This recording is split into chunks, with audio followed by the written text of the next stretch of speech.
करता हूँ कि आप लोग जहाँ भी होंगे स्वस्थ होंगे, सुरक्षित होंगे इस कोरोना जैसे महामारी में। दोस्तों, जैसा कि मैं आप लोग से बोला था कि मैं आप लोग को अलग अलग सब्जेक्ट पर वीडियो बनाऊंगा, तो इसके लिए मैं आज फिजिक्स के सब्जेक्ट के साथ आप लोग के सामने आया हूँ, जो बहुत ही टफेस्ट सब्जेक्ट माना जाता है पूरे 12th बोर्ड में। फिजिक्स जो बहुत ही टफेस्ट सब्जेक्ट माना जाता है, जो एक मीडियम स्टूडेंट के लिए टफ ही होते हैं, चाहे वो वीक स्टूडेंट कर सकते हैं। जो टॉपर होते हैं उनकी बात अलग होती है, उनके लिए तो कोई भी सब्जेक्ट टफ नहीं होता है, और टॉपर इसलिए होते हैं क्योंकि वो मेहनत करते हैं, तो उनकी बात अलग होती है। तो हम उनकी बात ना करें, जो हमारे से मीडियम हो या जो वीक स्टूडेंट हो, हम उनकी बात करते हैं। तो वो कैसे जो है अच्छे नंबर ला सकते हैं बोर्ड में फिजिक्स में, उसके लिए मैं कुछ वेटेज बताऊंगा। जिन्हें पता है अच्छी बात है, जिन्हें नहीं पता है उनके लिए बहुत ही हेल्पफुल होगा।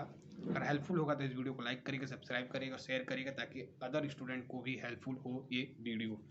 तो जैसा कि मैं लिख कर रखा हूँ, आप लोग को अलग अलग चैप्टर के लिए अलग अलग वेटेज बताऊँगा, और कुछ चैप्टर ऐसे होंगे जो आप लोग को वेटेज से ही पता चल जाएगा कि हाँ, इस चैप्टर से ज़्यादा बना सकते हैं और इसको पढ़ने की ज़रूरत है।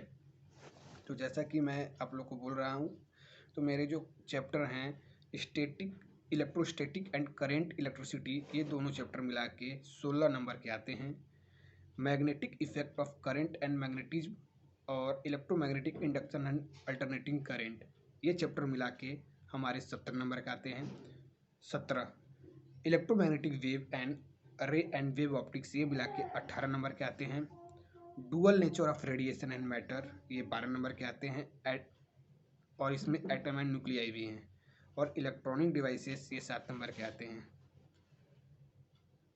तो ये सब हमारे जो है चैप्टर के अलग अलग वेटेज हैं, मैं आप लोग के सामने बता दिया हूँ। तो सबसे ज़्यादा मेरे को जहाँ तक पता है कि अगर आप रे और वेव ऑप्टिक्स पढ़ लिए और कुछ इलेक्ट्रॉनिक डिवाइसेस पढ़ लिए, तो इसी से आप अच्छे खासे नंबर ला सकते हैं। अच्छे खासे का सेंस है कि आप पास हो सकते हैं, जितनी रिक्वायरमेंट होती है 70 में 23, उससे आप पास हो सकते हैं। बस सिर्फ 3-4 चैप्टर पढ़ के, रे और वेव ऑप्टिक्स और जो इलेक्ट्रॉनिक डिवाइसेस है, एटम न्यूक्लियाई, मतलब ये सब चीज़ें एक डायरेक्ट क्वेश्चन इसमें पूछता है, इसमें ज़्यादा कुछ नहीं है। ज़्यादा दिक्कत उसमें होती है इलेक्ट्रोस्टैटिक, मैग्नेटिक और इलेक्ट्रिक करेंट, उसमें ज़्यादा दिक्कत होती है। तो आप जो है इसमें सिर्फ ये 3-4 चैप्टर पढ़कर, जो सबसे ज़्यादा इंपॉर्टेंट बोर्ड के लिए होता है, रे और वेव ऑप्टिक्स, इसमें बहुत ज़्यादा नंबर के आते हैं।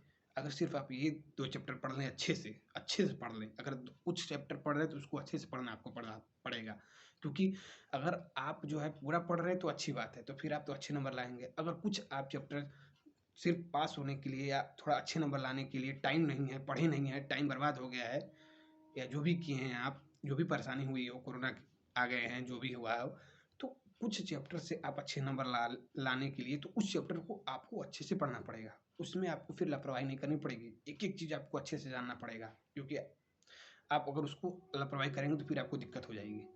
पेपर कहीं ना कहीं ईजी बनेंगे, क्योंकि कोरोना वायरस की वजह से उनको भी पता है कि बच्चे को जो है स्कूल बंद चल रहे हैं। प्रैक्टिकल में आप जो भी अपना टीचर से आप जानते होंगे, आपको उसके बेसिस पे नंबर मिलेंगे। प्रैक्टिकल में जनरली 25 प्लस सभी को मिल जाते हैं। अब उसके बेसिस पे आप अपने देख सकते हैं कि आपको कितने मिल सकते हैं, लेकिन 25 प्लस होंगे। लेकिन आप लोग को 70 में 23 लाने रहते हैं, ये क्राइटेरिया आप लोग को भी पता होगा। तो 70 में 23 लाना, अगर जो पढ़े हैं तो वो तो अच्छे से लाएंगे, जो नहीं पढ़े हैं वो कुछ चैप्टर पढ़ेंगे तो उसको अच्छे से पढ़ेंगे, ताकि जो है उसमें वो अच्छा कर सकें और जो है अपने बोर्ड के नंबर अच्छे ला सके, जो बहुत ही हेल्पफुल होंगे आपकी आगे की पढ़ाई के लिए, जो मैं आपको पहले भी बता चुका हूँ, क्योंकि मुझे पता है, मैं भी एक स्टूडेंट हूँ। तो फिजिक्स बहुत ज़्यादा कठिन नहीं है। फिजिक्स में जनरली ज़्यादातर थ्योरी आते हैं, न्यूमेरिकल बहुत ही कम आते हैं बोर्ड के बेसिस पर, और अगर आप अटेम्प्ट करते हैं, कुछ लिखते हैं, तो स्टेप मार्किंग में आपको मिलेंगे। तो अगर कुछ नंबर, तो आपको सिर्फ रे और वेव ऑप्टिक्स पढ़ लीजिए, और जो एटम एंड न्यूक्लियाई चैप्टर हैं, या कह सकते हैं इलेक्ट्रोमैग्नेटिक इंडक्शन है, या dual nature of metal, radiation matter है, और इलेक्ट्रॉनिक डिवाइस, मतलब ये सब कुछ चैप्टर जो हैं, आपको सिर्फ ये कुछ चैप्टर पढ़ लेंगे तो आपके जो है आराम से 30 से 40 नंबर आ जाएंगे।